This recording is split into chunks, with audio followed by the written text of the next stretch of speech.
Hello class, this is Chris Foy, and this is the presentation for my capstone project. I chose the business plan option because it is something that I am truly passionate about pursuing. Food insecurity in Murfreesboro and Rutherford County is high, and the goal of 22-9 is to both reduce food insecurity and educate our community about the value of locally sourced foods and bringing everyone together in a safe space. My research was multifaceted in that I completed a lot of trainings on the One World Everybody Eats website and the Tennessee Small Business Development Center.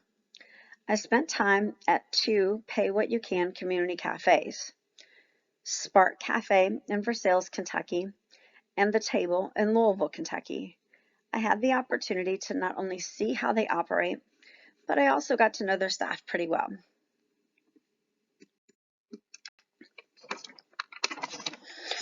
The business plan itself was broken down into the typical categories identified on this slide. I also added menus for both lunch and catering that included local favorites and some of my own custom recipes. The payment options for 22-9 Cafe will be the pay what you can afford, pay what you would for a comparable meal or the price listed on the menu, pay what you typically would pay plus a little extra, or pay it forward, or pay by giving your time and service. Although this is not a typical a typical cafe payment option. That's what makes 22-9 unique and gives it a advantage over other cafes in this area.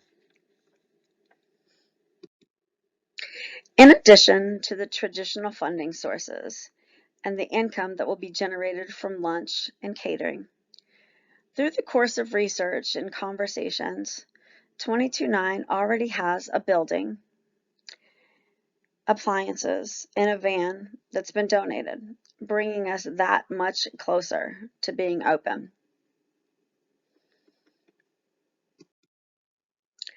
In this last slide, you can see our vision for the cafe and our mission statement, which reads, at 22-9 Cafe, we serve delicious farm-to-table meals to our neighbors in a welcoming space, as well as educate and grow our community in a socially responsible way. Although we don't have a building yet, that's something we pray for every day. We're being held back right now due to some zoning concerns. So with that, I thank you so much for your time. I look forward to your comments, and I also truly look forward to seeing you at our grand opening.